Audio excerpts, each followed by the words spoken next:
Okay, good afternoon, London. How are you all doing?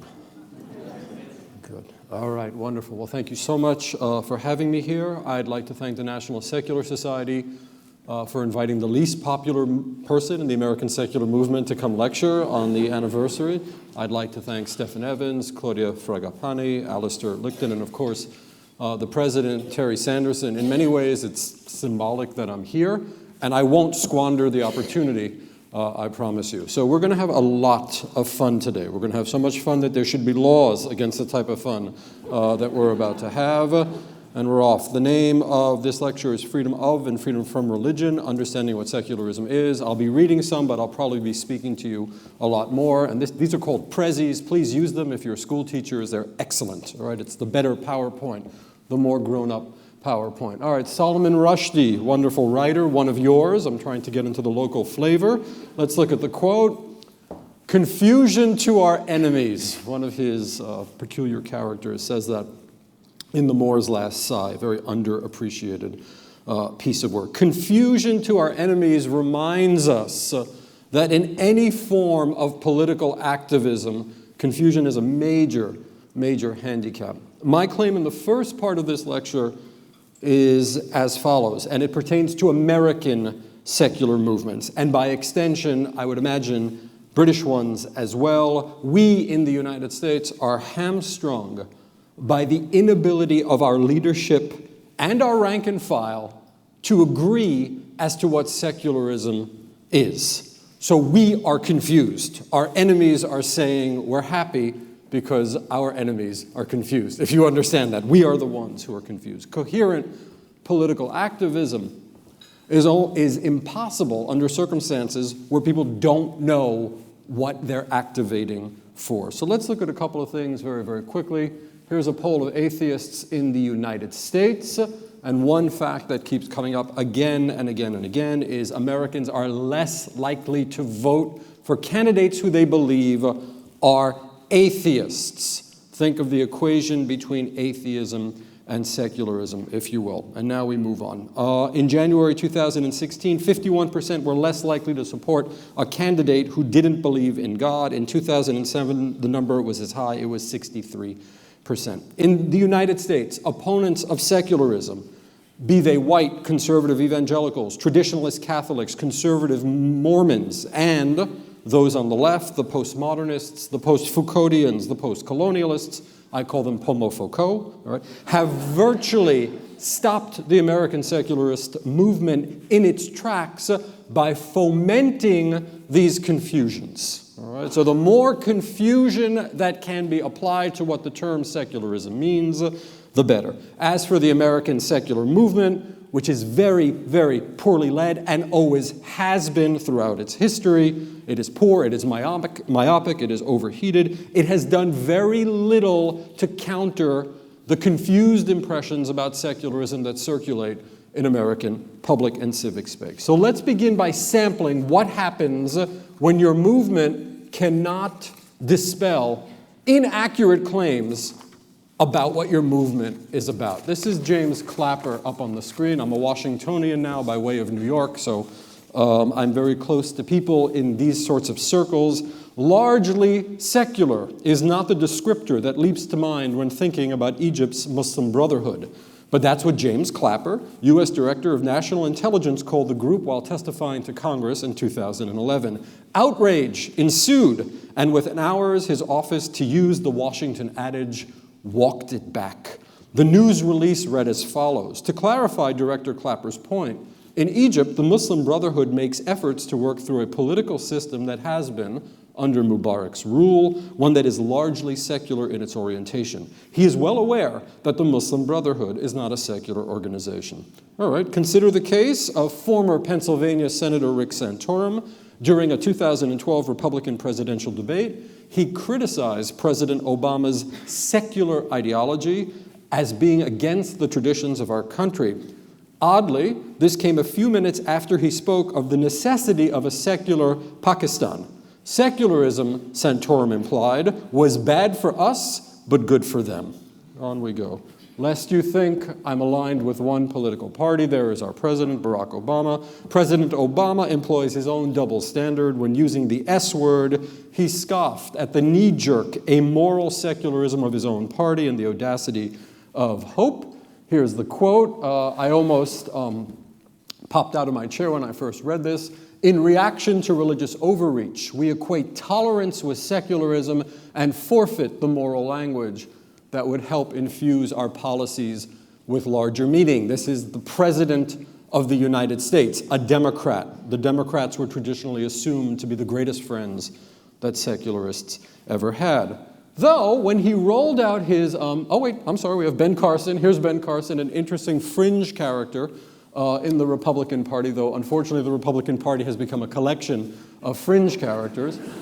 The real question, and it's very bad for us, we want a more coherent Republican Party. The real question is, are we willing to stand up for those values and principles, or will we allow ourselves to be intimidated by the secular progressives?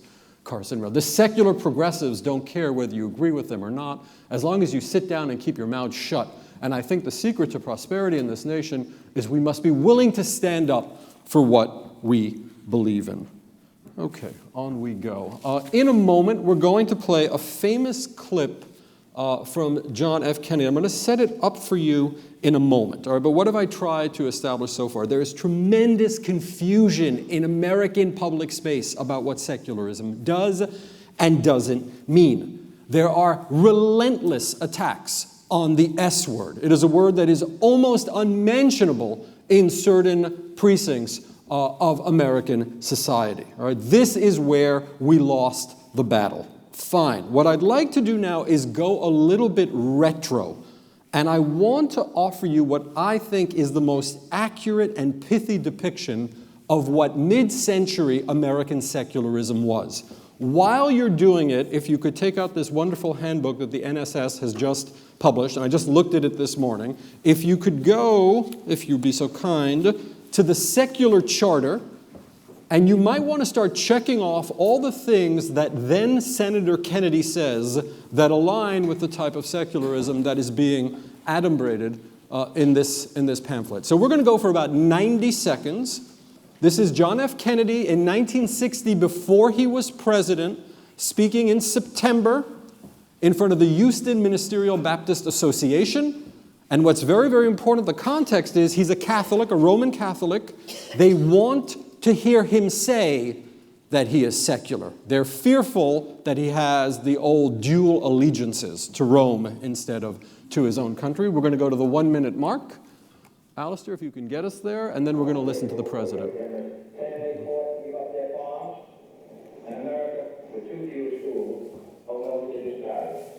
For me to say once again, not what kind of church I believe in, for that should be important only to me, but what kind of America I believe in. I believe in an America where the separation of church and state is absolute, where no Catholic fellow with no president shouldn't be Catholic out of whack, and no Protestant minister would tell the parishioners for whom to vote. When no church or church school is granted any public funds or political preference, and when no man is denied public office merely because his religion differs from the president whom I appointed or the people whom I elected. I believe in an America that is officially neither Catholic, Protestant, nor Jewish, when no public official either requests or accepts instructions on public policy from the Pope, the National Council of Churches, or any other ecclesiastical source. When no religious body seeks to impose its will, directly or indirectly, upon the general populace, or the public acts of its officials. And where religious liberty is so indivisible, that an act against one church is treated as an act against all. Okay, there we go. All right, now, if you did the checklist, you'd be astonished by the symmetry between what the NSS is after and what President Kennedy is after in 1960. All right, I refer to that as separationist secularism. I'll try to explain to you what scholars mean by that term in a moment. All right, so suffice it to say that we in the United States are not the only Anglos that have had this difficulty with the term secularism. We've mentioned Bradlaugh, all right? Well, we have to mention George Jacob Holyoake. I've always felt that Holyoake was Martin Luther King Jr. to Bradlaugh's Malcolm X, for those of you that know their relationship. It was a very, very strained relationship, by the way. It was plagued by professional animosities and ideological animosities. This is a very rare picture because it's one of the few times that they're actually shaking hands. Do we have a picture?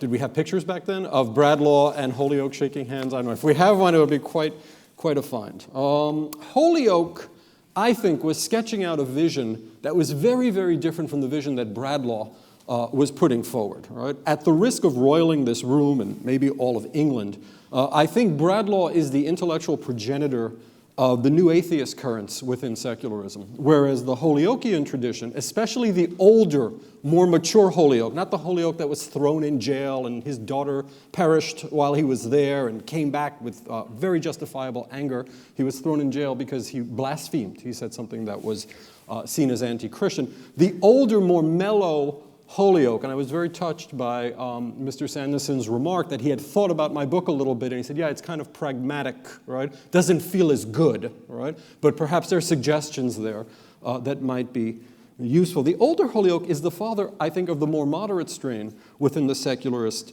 tradition, and needless to say, I feel the moderate strain is the way forward. However, the term secularism, which he coined allegedly in 1851, we think, there's more confusion about that than is known, was coined by George Jacob Holyoake, but it is multivalent in the extreme. So I'm the guy that read through the entire book, all right, it's on Google Docs, and I'm the guy that collated all of his different definitions of secularism, and I'm the guy that said, wow, there's a lot here, or there's too much here. So let's look at some of his definitions: utilitarianism, free thought, service for others, positivism, naturalism, an emphasis on science as a driver of public policy, this worldliness, and here he attaches himself to the classic Christian understanding of what the secular entails in the Greco-Roman tradition forward, sincerity, probably the thing he puts the most emphasis on, sincerity, materialism, we put it up in red,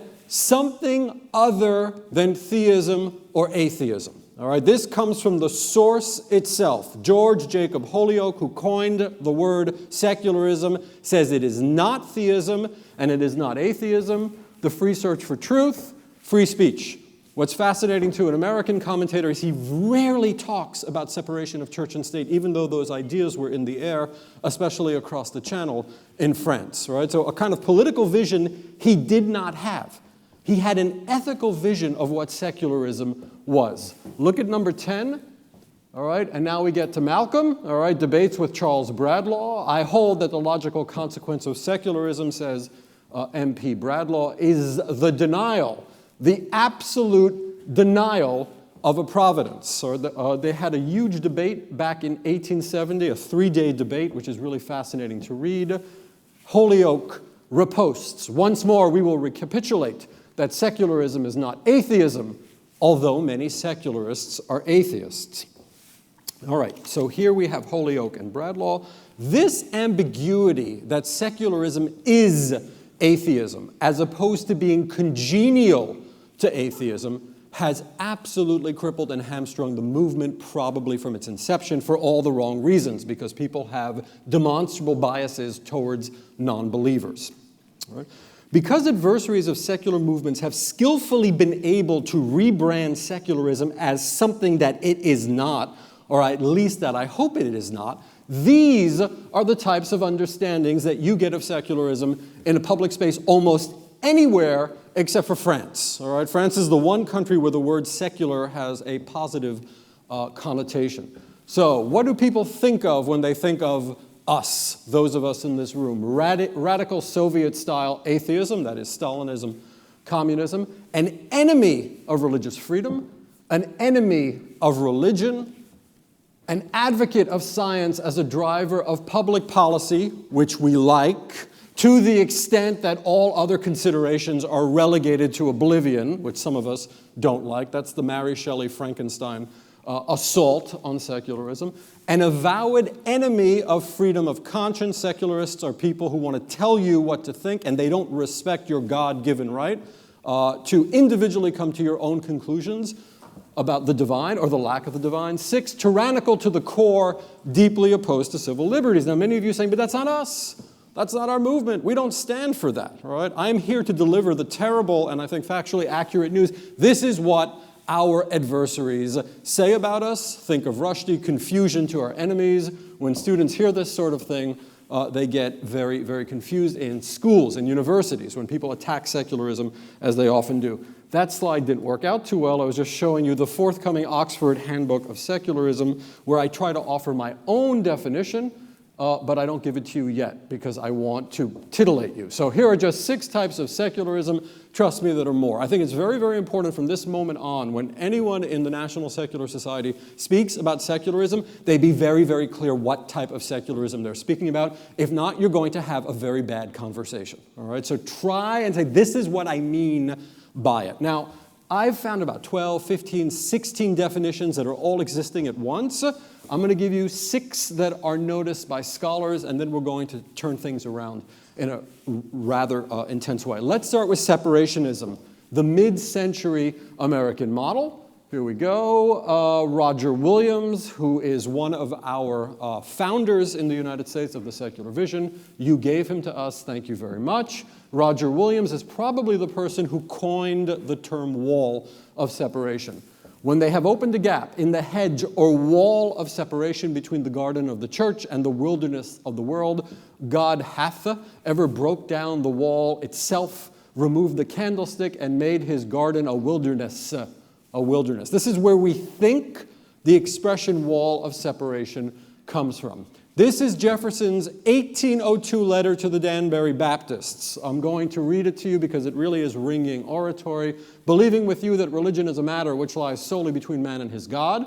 These are Protestants, after all, not Catholics or Muslims or Jews. That he owes account to none other for his faith or his worship. That the legislative powers of government reach actions only and not opinions. I contemplate with sovereign reverence the act of the whole American people, which declared that their legislature would make no law respecting an establishment of religion or prohibiting the free exercise thereof. That's a direct quote from the Bill of Rights, the American. But then look what he does. Thus building a wall of separation between church and state.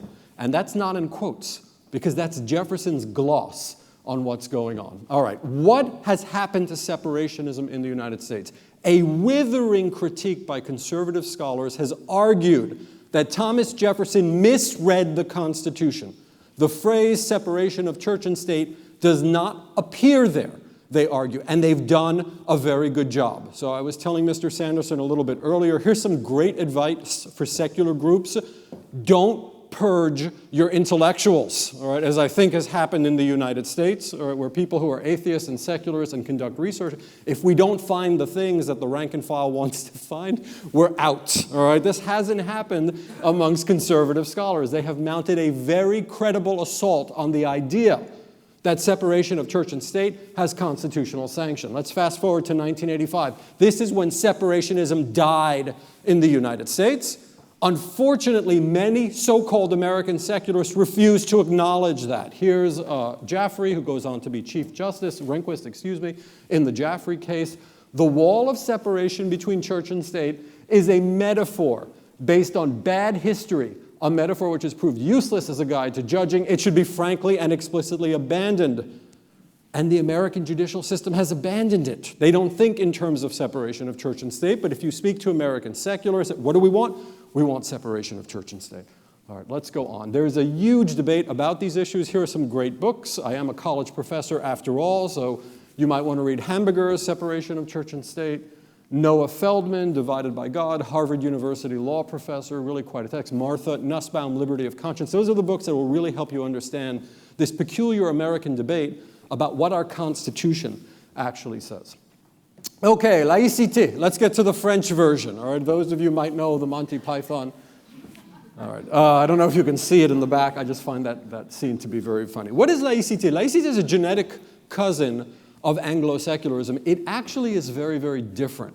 It feels different, right? The French have their own unique secular DNA, something that secularists in the United States I don't think respect enough.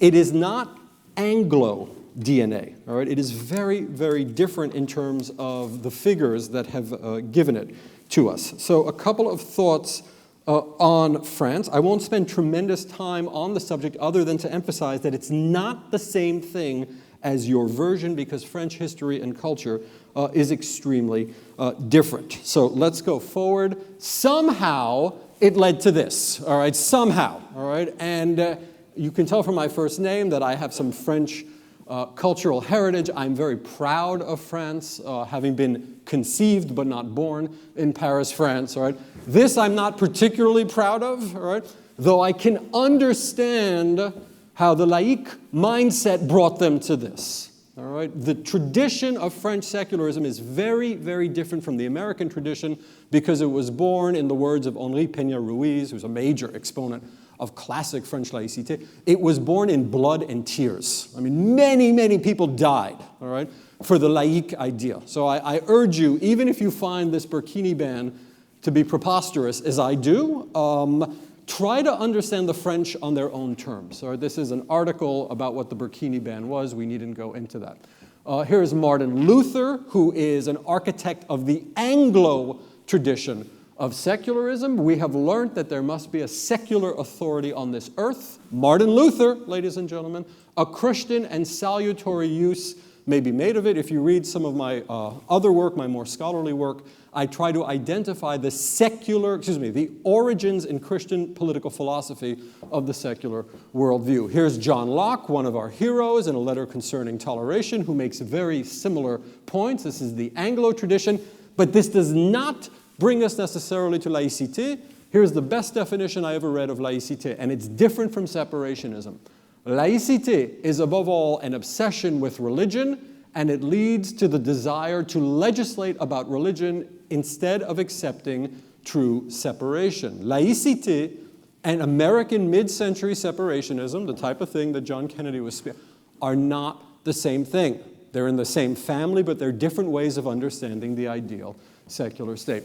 Disestablishmentarianism, a third form, and you don't have this here, goes back to the Establishment Clause. Congress shall make no law respecting an establishment of religion or prohibiting the free exercise thereof. There are less than 24 words there.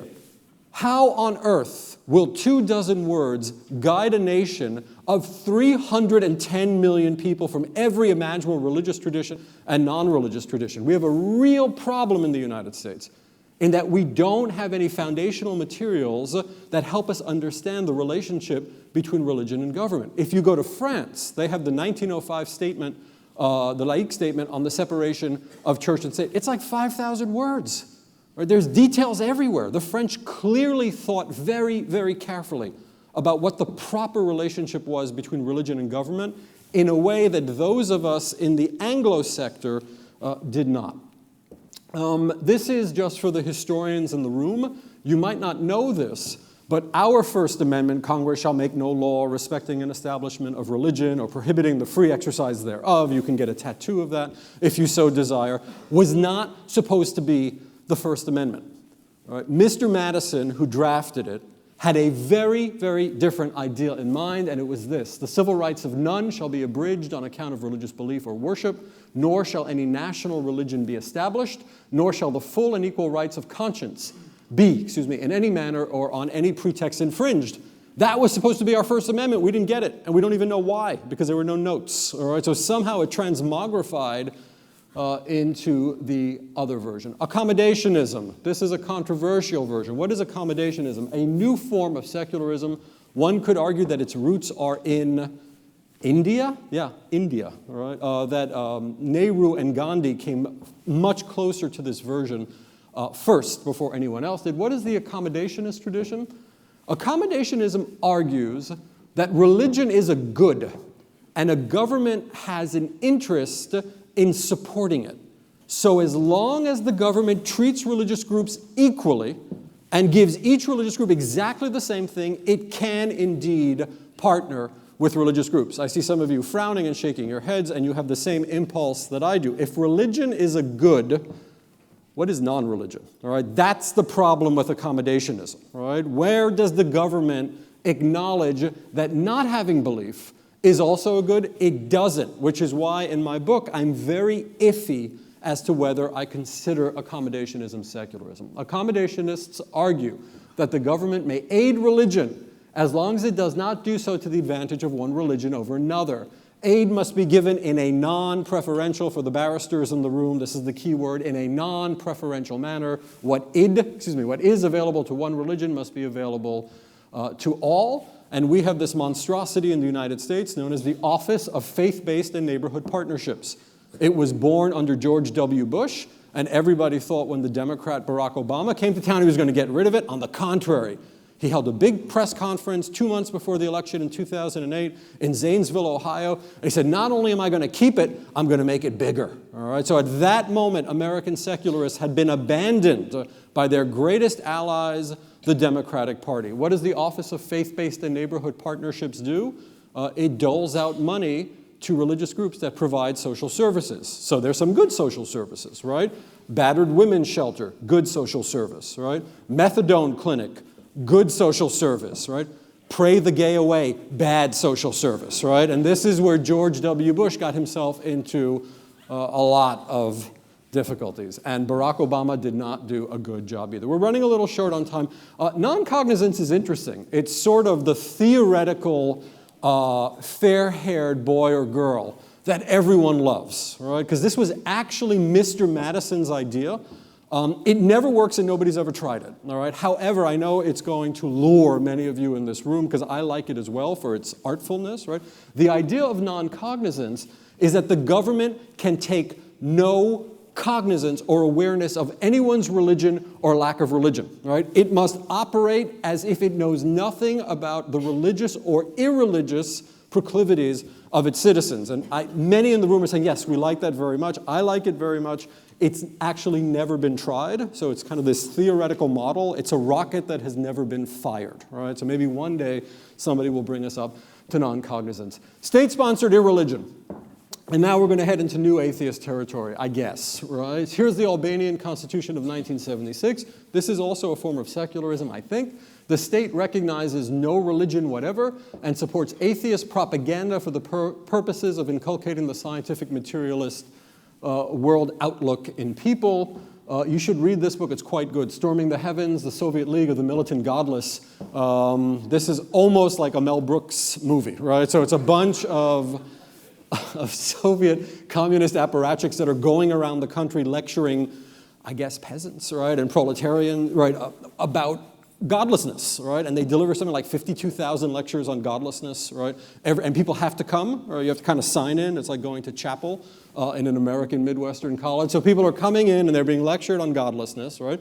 And what happened when the wall came down, right? The wall comes down, and out of every beet seller and mushroom seller in the Soviet Union comes a Jehovah's Witness, an Eastern Orthodox, a Jewish person. You can't beat it out of people. You can't lecture the religion out of human beings. I think Mr. Sanderson made a very, very similar point. The very impulse to try and do it, I think, if it's not carefully measured, is creepy, as my students might say. All right, it's one thing to have a conversation with a person and disagree. It's another thing to try to persuade a person out of something as deeply held as their religious belief. It's futile. All right? Is there such a thing as a non-secular atheist? Let's think about that for a second. All right? If all secularisms are predicated on the idea that church is a concept with validity, or mosque, or synagogue, right? And that a government must deal with it in some way. If you advocate the elimination of churches, all right, if you even imply the world would be a better place if we didn't have them, are you actually a member of a secular movement? All right, I know this is a very unpopular argument to make. I feel sometimes, in particular, with Professor Dawkins and the late and much missed Christopher Hitchens, they veer into a rhetorical space where I ask myself, is this secularism I'm looking at? It doesn't look like any of the models, even the French model. And I think it is a question we have to begin asking ourselves. On we go. So here are the 6 types: separationism, laïcité, disestablishmentarianism, accommodation, non-cognizant, state-sponsored atheism. I hope if you get anything out of this lecture, what you recall is this is an extremely complicated political concept. Here is Berlinerblau's definition. Secularism is a political philosophy which at its core is preoccupied with and often deeply suspicious of any and all relations between government and religion. It translates that preoccupation into various strategies of governance. Those are the 6. I could come up with 6 more. All right? There are various ways a government translates its suspicion of all the terrible things that religion can do into actual policy. But while it's doing that, it has to balance 2 things: the individual's need for freedom of or freedom from religion, and a state's need to maintain order. Why did I mention Locke earlier? I mentioned Locke because Locke comes to what I believe is the central secular insight. And it goes like this. Here's John Locke, 1686, living in exile, looking back at the smoldering ruins of a Europe, all right, which has completely destroyed itself because of religious conflict. And Locke argues that a secular government is necessary. Why? Now think about this. Not because he is an atheist, but without a secular government, nobody gets to God. All right? And I feel this is a very effective 300-and-something-year-old argument for us to promulgate. All right? You want to worship your God as you see fit? You want to do it in peace? That's the deliverable of a secular government. We're going to help you. However, you're going to have to make certain, shall we say, accommodations. There are certain things you won't be able to do so that you can do most of the things you wish to do as a religious group. All right? To me, that is the essence, the core essence of the secular idea. Let's go back to some helpful suggestions. A 12-step program, but I don't have 12 steps. All right? Number 1, know thyself. What do you believe secularism is? And I am not here to tell you what that is. There are a variety of reasonable approaches. All right? And it is always correlated with what your vision for a just and good society is. All right? So think about it on your own. All right? This is a sort of Protestant thing. Come to your own conclusions, and that's your secularism. Right? And know what it is. Step 2, understand the value and etiquette of coalition building. I think this is what Mr. Sanderson referred to when he spoke to me as a pragmatist. I don't know how it works in the UK, but in the United States, nothing gets done politically without building coalitions. Even the evangelicals, all right, who are the single largest religious advocacy group in the United States, understood this. So who did they partner with in the 80s? Roman Catholics, evangelicals and Roman Catholics. You all know the history there. All right, in the 80s, this was unthinkable. But Jerry Falwell, who was a pragmatist, reached out around certain issues, in particular abortion, and he found himself some co-belligerents. That's the term that Francis Schaeffer uses. People willing to fight with him. So I ask you, people of England, Scotland, Wales, whatever else you have here, right? Who are your co-belligerents? All right, they might not agree with you on every single theological issue, but they're willing to fight with you because they have something in common. Number 3, find points of common agreement, common cause with religious moderates. In the United States, we have lots of religious moderates. In fact, we have more religious moderates than we have religious immoderates. I'm sure in the Q&A we're going to speak about the particular case of Islam, and there's a case to be made about having more religious moderates in Islam than non-religious moderates, and I hope we'll be able to make it. Who are the religious moderates in the United States? Wow, there's so many of them. Liberal Catholics. God bless them. I teach at one of the great liberal Catholic universities in the world, Georgetown University. I see it every day. Why would I lie to you? All right? These are folks that have a lot in common with the types of ideas that you would see here in the NSS. Mainline Protestants as opposed to evangelical Protestants. Right? Basically, every Jew you know except for ultra-Orthodox Jews. All right? They're right there with you. And here's what's extremely interesting. Members of religious minorities. So, Hindu Americans. Muslim Americans, right, who don't like having all this Christian stuff imposed upon them on the state level.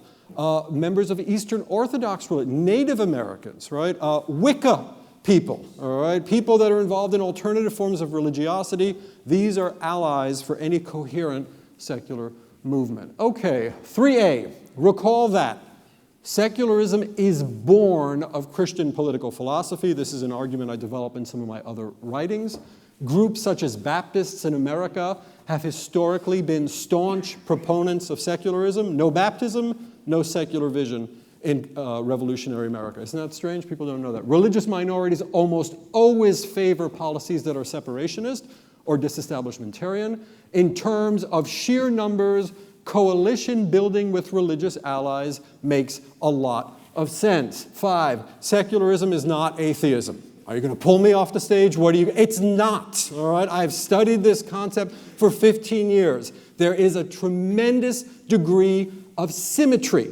There's a lot of great stuff in atheism, all right? But they are not synonyms. They often go off in their own direction. So the idea is to take the great energy of atheist movements in this country and the United States, right, and sluice it into a direction that is congenial with secular goals. And it's not a heavy lift.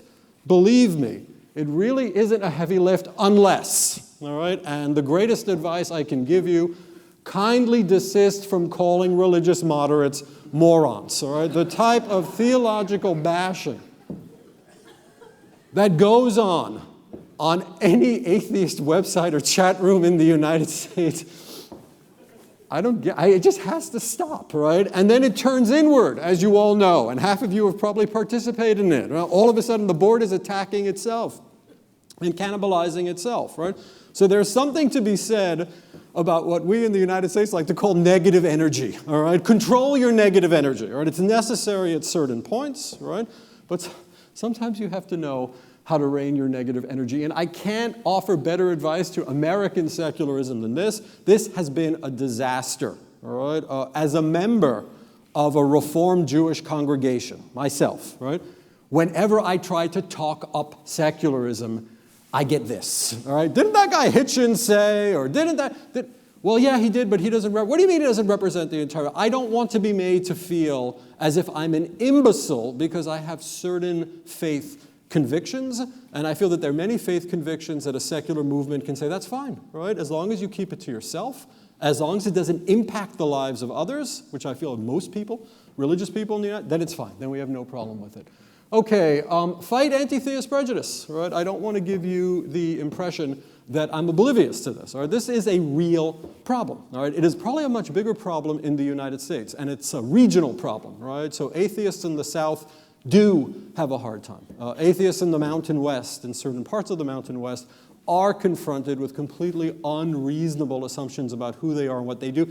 Is it on the level of job discrimination? I'm not sure, but it might be, right? Is it on the level of violence, the types of things that lesbian and gay folks encounter? I don't think so, right? Not majorly anyhow, but we have to be very, very cautious about this, right? I feel this is not a similar problem here in the UK. In the United States, this is a problem, all right? Is it getting worse? I don't know. We have the growth of the nuns. I'm hearing reports from the field that suggest it might be. So fighting anti-atheist prejudice is the job of any good secular society. Okay, more ideas, more history, more clarity, more scholars, fewer muckrakers. This, again, is one of those things I'm going to say that's not going to make me particularly popular. The rank and file historically is often led by people of intelligence and conviction and honesty and bold vision, right? This has not been the case throughout the entire history of American secularism, all right? If you look at how American secular groups have been led, Madeleine Murray O'Hair comes to mind immediately, some of the more recent ructions from the New Atheists. We've been led into a wall, all right? These movements need intellectuals, all right? The intellectuals cannot be purged from the movement every time they say something that the rank and file finds unacceptable. All right, so I'm trying to make a nuanced and sensitive call, right, especially for those here that know the American theater, that the fact that so many professors who study secularism in the United States, some are religious, some are not, right, feel that they have no connection whatsoever with this movement. The movement doesn't want to hear them. The movement isn't interested in their scholarship, has been patently disastrous for the movements. And if you want to call it elitism, call it elitism. All right, this, literature, music, art, dance, poetry, cinema, comedy, satire, that's ours, all right? We own that. We've owned that since Chaucer, all right? It's ours, it belongs to us, all right? How we have lost control of the arts is something that perplexes me. Why do we don't deploy the arts, all right, in the name of a secular worldview? Again, I find quite confusing, all right? It is very interesting to me that so many secularists have a background in the arts, all right? So many people who think professionally about secularism were either literature majors, or they danced when they were young, or they are painters or musicians.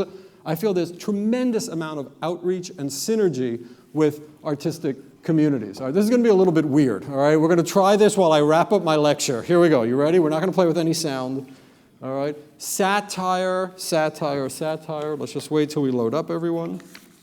And then we will come to the inevitable wind down. Maybe it just wasn't meant to be, Alistair. I don't know. You think we're getting a message from some secular divinity that this was, right?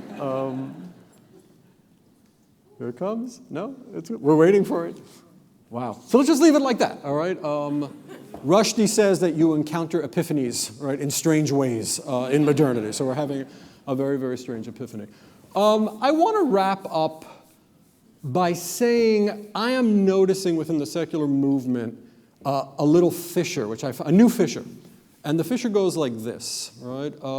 There are big science secularists, and there are aesthetic secularists. And I find they're not really speaking to one another. So the big science secularists place their faith in the power of science, the ability of science to drive us to good policy decisions for the largest amount of citizens. And I agree, right? What I find is the other wing of the secular movement, people who are really into the more open-ended aesthetic dimension, all right? People who are fascinated by literature, and I've mentioned Rushdie, and I'm a scholar of Philip Roth, you might know, right? And there are so many writers that offer a wealth of wisdom and things to think about for secular folks, and I feel that they've also been sort of marginalized within what we think of as a coherent secular movement. So this tension between aesthetic secularism and big science secularism is actually a thing.